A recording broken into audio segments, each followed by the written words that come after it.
Assalamualaikum warahmatullahi wabarakatuh. Salam sehat untuk kita semua. Perkenalkan nama saya Dela Jurinis, studi pendidikan biologi. Pada FM Keterangan hari ini saya akan mempresentasikan dan menjelaskan tentang apa itu sistem sirkulasi. Kalau dari gambar nih, kalau dari gambar kita bisa tahu kan apa sih sistem sirkulasi itu sendiri, pasti erat kaitannya terhadap jantung.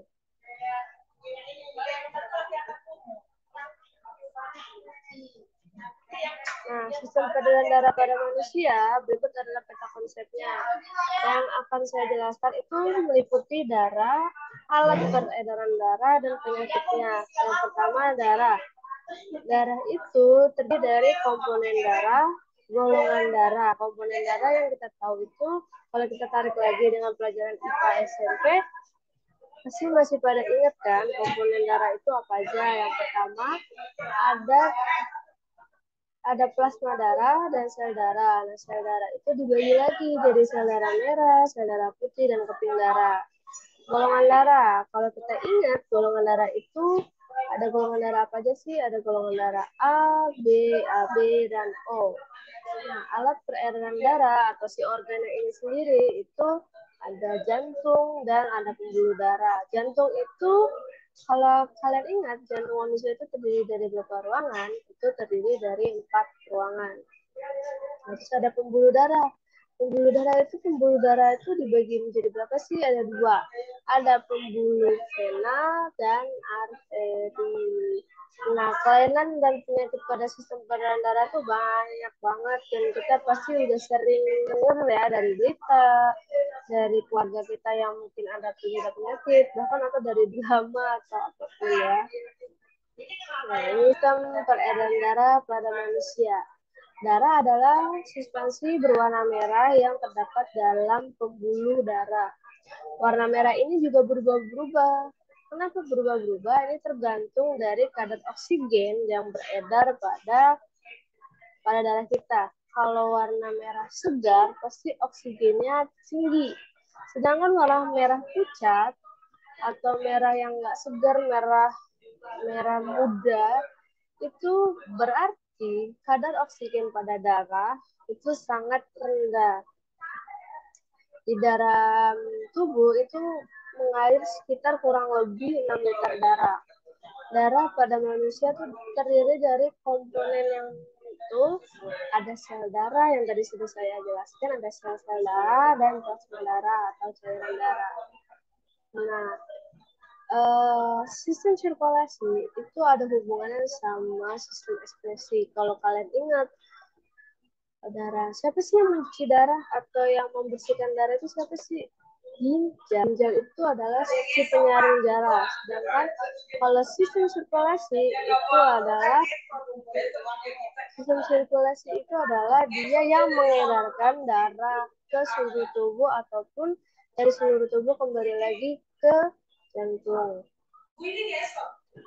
Nah, di gambar ini nih kita bisa tahu yang mengendap ini adalah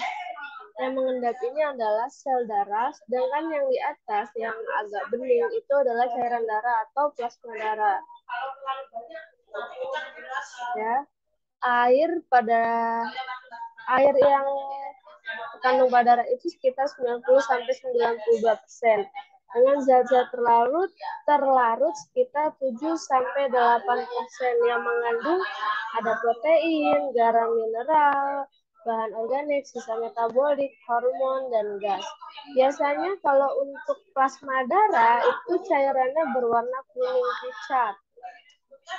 Nah, kalau yang bawah, yang merah itu terdiri dari 45% sel darah yang terdiri dari eritrosit, leukosit, dan trombosit. Dari tiga komponen sel darah ini yang paling banyak itu adalah eritrosit. Nah, darah tadi udah dibagi 4 ya. Bagi 2 dulu, terus yang pertama plasma darah, sel darah dibagi 3 lagi ya. Plasma darah. Sekarang sel darah itu saya akan menjelaskan tentang fungsi-fungsi dari 4 ini. Yang pertama itu ada sel darah merah, itu eritrosit. Dia fungsinya untuk membawa oksigen dari paru-paru ke seluruh tubuh. Makanya kita yang hidup ini muka kita bersih, bersih siapa ya? Lebih terlihat segar, tidak pucat. Itu kenapa? Karena ada kandungan sel darah merah yang beredar di seluruh tubuh kita itu masih aktif, berbeda banget sama mayat ya. Bisa kita lihat sendiri kalau mayat itu kan dia pucat. Kenapa? Karena sudah tidak mengalir lagi sel darah merahnya ke seluruh tubuh, dan darah yang ada di mayat itu biasanya sel darah merahnya itu berwarna merah pucat atau bahkan kebiruan hitam. Kenapa? Karena ya itu tadi kadar oksigennya itu rendah. Yang kedua ada sel darah putih, dia fungsinya itu seperti tentara, dia membunuh kuman penyakit dan memakan benda asing yang masuk ke tubuh kita. Ya dia memproteksi tubuh kita lah. Terus ada keping darah, itu trombosit. Fungsinya untuk apa? Kalau kita terluka, itu trombosit ini yang menghentikan darah untuk tidak terus keluar. Yang terakhir adalah plasma darah. Plasma darah itu fungsinya dia membawa karbon dioksida dan sari-sari makanan. Kalau karbon dioksida itu dia akan membawa agar disaring kembali agar menjadi darah yang akan kayak oksigen. Siapa yang menyaring darah? Yang menyaring darah itu adalah ginjal. Sedangkan yang mengedarkan itu adalah jantung. Oke, yang pertama saya akan menjelaskan tentang sel darah merah. Eritrosit merupakan bagian utama dari sel-sel darah. Setiap milimeter darah pada seorang laki-laki dewasa, dia mengandung kurang lebih 5 juta sel darah merah. Dan darah pada wanita itu berkisar antara 4 juta sel darah merah. Jadi volume sel darah merah itu ternyata ada pengaruh juga ya antara perempuan dan laki-laki. Ternyata emang volumenya berbeda. Nah, tiap sel darah merah itu mengandung kurang lebih 200 juta molekul hemoglobin. Hemoglobin inilah yang memberi warna merah pada darah. Nah, Hb itu adalah suatu protein yang mengandung senyawa besi hemin. Hemoglobin ini dia fungsinya apa? Fungsinya untuk mengikat oksigen di paru-paru dan mengedarkannya ke seluruh jaringan tubuh. Nah, sel darah merah ini di paru-paru itu akan terjadi reaksi antara hemoglobin dengan oksigen, ya, yang kita tahu dengan sebutan oksihemoglobin. Nah, reaksinya yang seperti ini. Setelah terjadi di sel-sel tubuh, terjadi reaksi pelepasan oksigen oleh hemoglobin itu. Jadi darah yang beredar di seluruh tubuh itu kaya akan oksigen. Terus, nah kandungan hemoglobin inilah yang membuat darah berwarna merah yang dipengaruhi oleh oksigen. Kenapa? Karena ada reaksi oksihemoglobin. Eritrosit itu bentuknya berbentuk bikonkav atau seperti bulat, tapi tengahnya tuh ada cekungan di dalam, kayak tablet. Ya, eritrosit itu dibentuk di mana sih? Eritrosit itu dibentuk di sumsum tulang pipi, biasanya di dada, tulang selangkang, atau di dalam ruas-ruas tulang belakang. Makanya kalau biasanya untuk wanita kan mengalami haid atau datang bulan, pastinya bagian punggung itu terasa pegal. Kenapa? Karena sel darah merahnya tuh bersih lebih banyak dari hari-hari biasanya, hari-hari yang tidak haid. Umur dari sel darah merah itu berapa lama sih? Umurnya itu sekitar 120 hari. Kemudian dia dirombak lagi, dibentuk lagi, diregenerasi lagi di dalam hati dan limpa.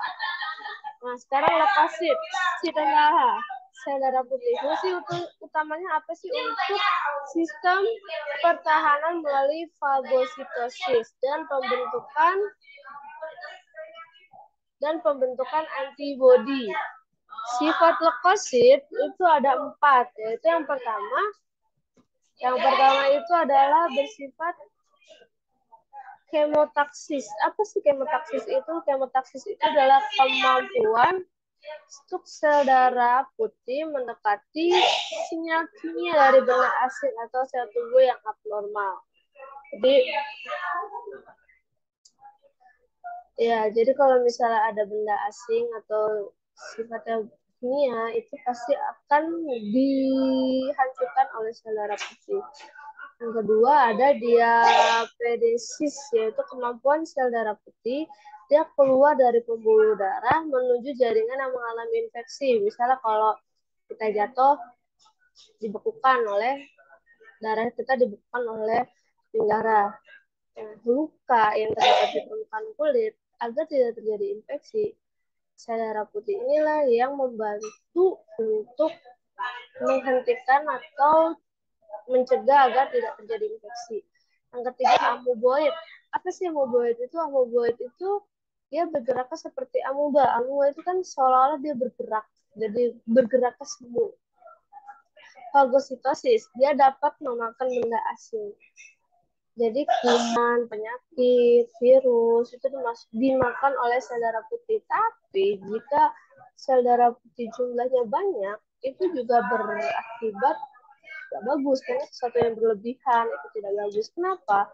Karena sel darah merah itu kan jumlahnya lebih banyak. Sel darah putih jumlahnya lebih banyak daripada sel darah merah, otomatis sel darah putih itu akan mengira bahwa sel darah merah ini adalah penyakit dan akhirnya akan dimakan oleh sel darah putih, sehingga sel darah putih jumlahnya lebih banyak dan makan jumlah dari sel darah merah. Berikut adalah jenis-jenis bentuk dari sel darah putih. Ada basofil, ini bergranula. Yang bergranula itu adalah basofil, lesofil, dan eosinofil. Yang tidak bergranula itu ada limfosit dan monosit. Semuanya punya fungsi dan karakteristik masing-masing. Yang ketiga itu ada keping darah atau yang biasa kita kenal dengan trombosit. Ya, trombosit itu dia berbentuk oval dan nggak berinti, berukuran kecil yaitu sekitar 3-4 mm kubik. Pada umumnya, setiap milimeter darah terdapat 150.000 sampai 350.000 trombosit. Trombosit itu dibentuk di sumsum tulang belakang. Dia usianya sekitar 10 hari. Trombosit ini itu mudah pecah, ya. Kalau misalnya kita terluka, gesek bagian permukaan kulit kita dan mengeluarkan darah, itu trombosit pecah dan mengeluarkan enzim trombosit atau tromboplastin untuk menghentikan pendarahan. Jika terjadi, nah ini adalah mekanisme pembekuan darah. Yang pertama, dia terluka, darahnya keluar, sehingga darah kita ada berhubungan dengan udara. Ketika trombosit pecah, dia akan bergesekan dengan luka. Trombosit pecah, dia akan mengeluarkan trombokinase atau tromboplastin. Nah, trombokinase dengan bantuan ion kalsium dan tromboplastin, dia akan jadi dari trombokinase yang dibantu oleh ion kalsium, dia akan berubah menjadi protrombin. Protrombin dia dalam darah dia akan berubah menjadi trombin. Nah, trombin itu akan mengubah fibrinogen yang ada di dalam darah menjadi benang-benang fibrin, yaitu benang-benang halus yang akan mencegah luka sehingga luka tidak keluar lagi. Nah, ini pernah dipelajari saat SMP kelas 8. Ini adalah plasma darah. Darah yang kita ambil ditaruh di mikrotub, terus diputar dengan kecepatan yang tinggi sehingga dia akan membentuk endapan. Endapan yang paling bawah berwarna merah itu adalah sel darah merah. Yang tengah yang berwarna kuning ini adalah sel darah putih dan keping darah. Dan yang paling atas, yang paling banyak, sekitar 55% itu adalah plasma darah. Nah, plasma darah itu mengandung 92% air dan 7 protein plasma. Protein plasma itu terdiri dari albumin, globulin, dan fibrinogen. Apa sih fungsi dari plasma? Apakah plasma darah itu? Plasma darah adalah senyawa yang larut dalam cairan darah antara lain sebagai berikut. Yang pertama ada sari makanan dan mineral. Yang kedua ada enzim, hormon, dan antibodi. Dia berfungsi untuk zat-zat hasil produksi sel-sel. Yang ketiga ada protein yang terlarut dalam darah. Molekul ini berukuran cukup besar sehingga tidak dapat menembus dinding kapiler. Contohnya ada albumin, dia berguna untuk menjaga keseimbangan tekanan osmotik dalam darah. Jadi darah itu dapat mengalir dari rendah ke tinggi ataupun sebaliknya. Globulin yang kedua ada globulin. Globulin itu berbentuk G. Globulin yang merupakan adalah komponen pembentuk zat antibodi. Yang ketiga ada fibrinogen. Fibrinogen itu berperan dalam pembekuan darah. Yang keempat ada urea dan asam urat. Dia sebagai zat-zat sisa dari hasil metabolisme. Yang kelima ada oksigen, CO2, dan nitrogen. Dia fungsinya sebagai gas-gas utama yang terlarut dalam plasma. Nah, ini golongan darah. Golongan darah itu ada A, B, AB, dan O. Bisa ngeliat keterangannya di sini. Itu ada hubungan dengan aglutinogen dan aglutinogen A, ada aglutinogen A dan ada yang B. Ada yang nggak punya aglutinogen, ada juga yang punya keduanya aglutinogen A dan B. Nah, ini adalah terapi golongan darah. Nanti kan kalian belajar lebih lanjut di kelas 12 di materi reproduksi. Kenapa kita punya golongan darah B? Itu ada hubungannya dengan orang tua. Berikut adalah golongan darahnya, fenotip dan genotip.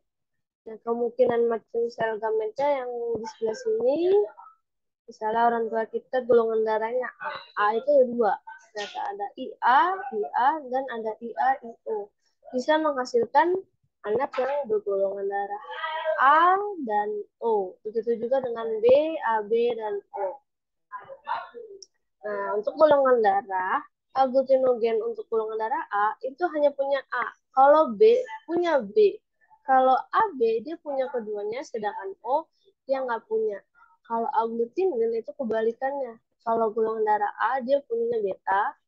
Kalau B itu dia punya alfa. AB nggak punya. Kalau O dia punya dua-duanya. Nah, ini kita akan belajar tentang golongan darah. Orang yang menerima itu disebut resipen. Orang yang memberi darah itu disebut donor. Kalau resipen, untuk golongan darah A, dia bisa menerima dari golongan darah A dan O. Kalau golongan darah B, dia bisa menerima golongan darah dari B dan O. Kalau AB, dia bisa menerima dari semua golongan darah.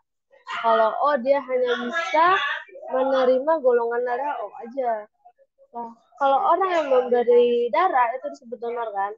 Nah, kalau O dia bisa mendonorkan ke semua golongan darah, tapi dia hanya bisa dapat donor dari O aja.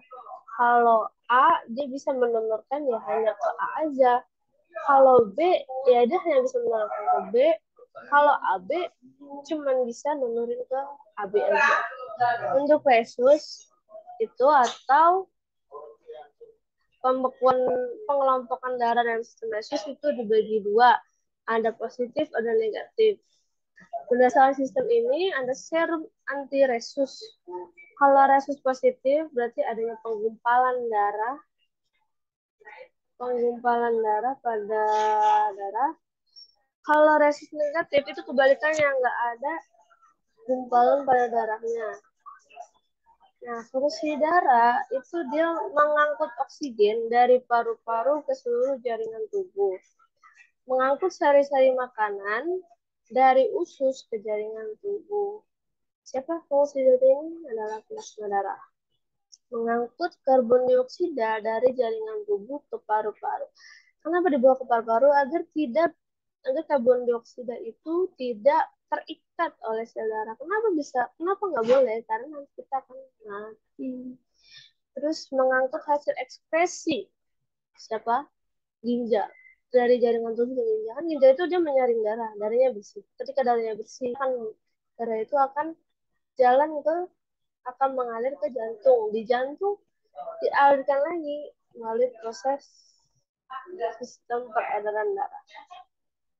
Mengatur dan mengontrol temperatur tubuh. Kalau sekiranya lingkungan kita suhunya dingin, darah itu akan mengkondisikan agar tubuh kita itu hangat, begitu juga sebaliknya, dan mengatur distribusi hormon.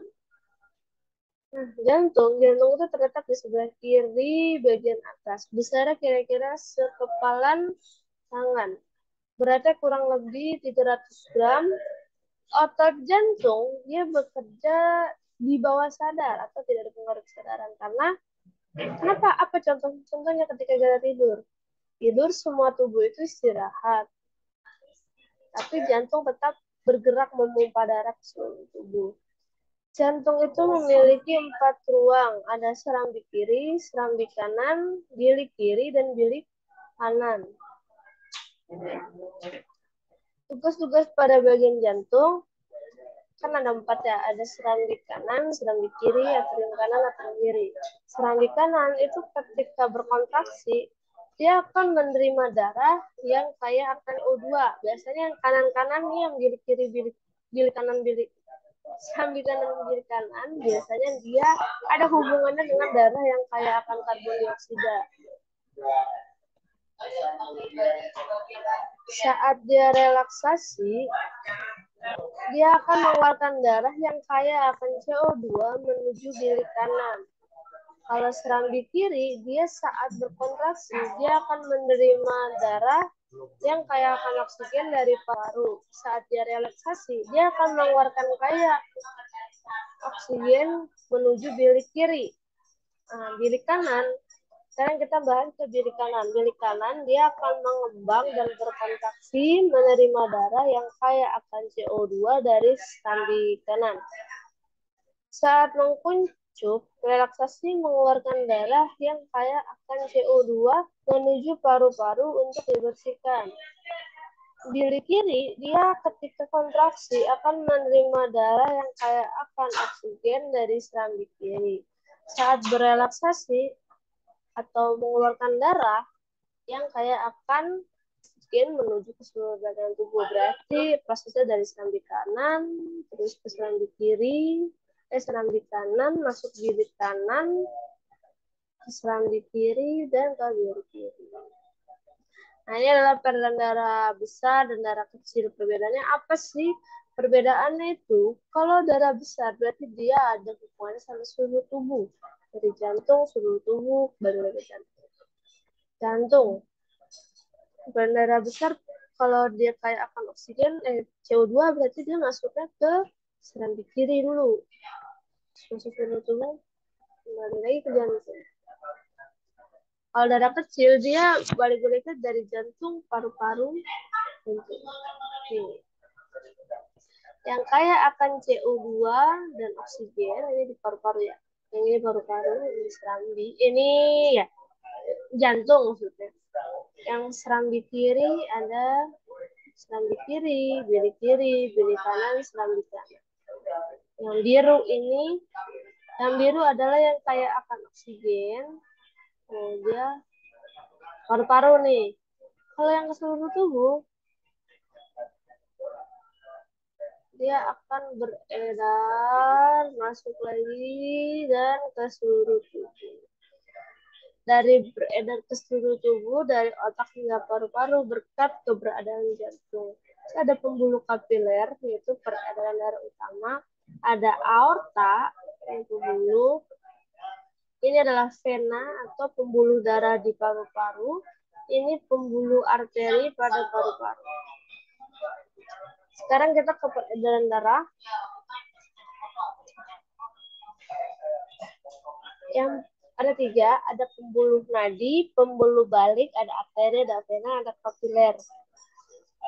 Ya, pembuluh arteri dia akan mengalirkan darah dari oksigen dari jantung ke seluruh tubuh. Pembuluh nadi terbesar itu aorta. Pembuluh nadi kecil itu disebut arteriol atau kapiler.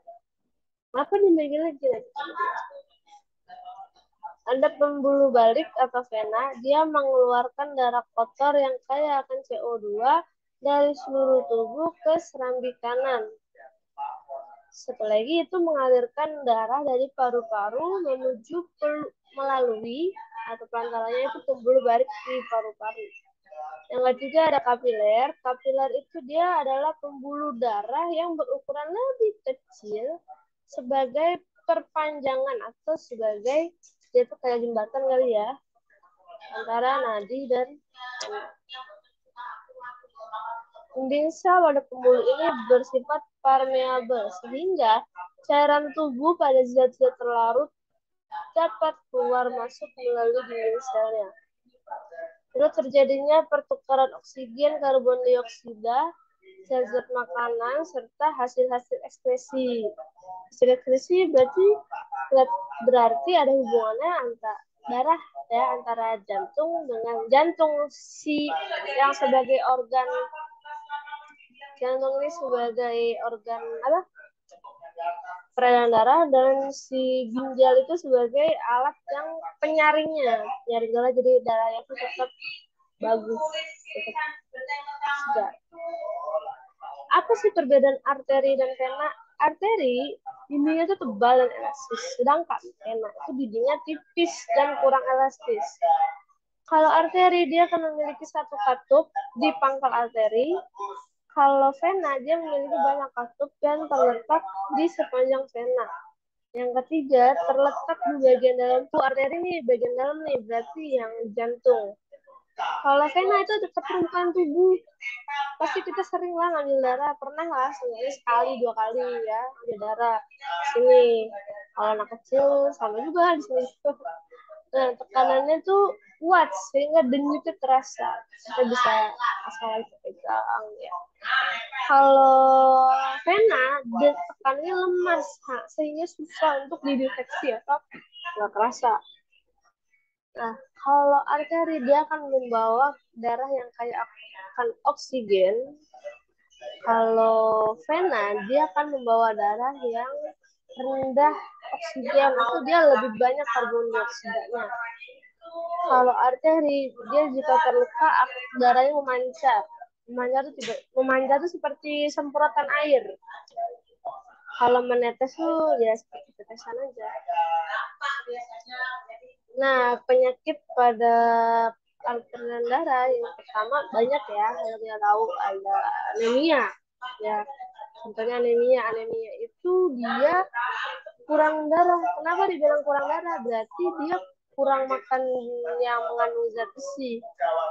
Kalau terus yang kedua ada tekanan darah tinggi atau hipertensi. Biasanya nih dialami oleh orang yang berusia lanjut ya. Kita harus mengurangi galang. Gejalanya tuh otot leher tegang, suka marah-marah, ya kan? Orang yang tua pasti udah marah-marah. Penyebabnya itu tadi makan berlemak, nggak tinggi garam, terus kurang olahraga dan usianya tua, tekanan darah rendah. Gejalanya dia cepat lelah, kaki dan tangan tuh terasa dingin, kepala pusing. Biasanya ini yang sering dialami oleh wanita. Penyebabnya apa? Ya pasti pola hidupnya jelek. Pola hidupnya jelek itu biasanya makan sembarangan, kurang olahraga. Olahraga itu penting ya. Kenapa? Karena semua tubuh itu kan bergerak seirama dan makanan bergizi. Yang ketiga ada kanker darah atau leukemia. Itu tadi yang sudah dijelaskan ya. Karena sel darah putih yang berproduksi cukup tinggi sehingga kan sel darah merah itu banyak jumlahnya. Sel darah merah itu jumlahnya banyak. Sel darah putih yang jumlahnya juga banyak akhirnya mengira bahwa sel darah merah ini adalah benda asing. Akhirnya sel darah merah dimakan, akhirnya jumlah sel darah putih itu lebih banyak daripada sel darah merah. Bagus nggak ya? Enggak. Kenapa? Karena kita butuh sel darah merah. Kenapa? Untuk agar tetap badan kita ini kayak akan oksigen. Nah, penyebab kelainan pada susun tulang belakang biasanya kalau yang punya leukemia atau kanker darah itu bisa disembuhkan dengan operasi yang dilakukan susun di tulang belakang.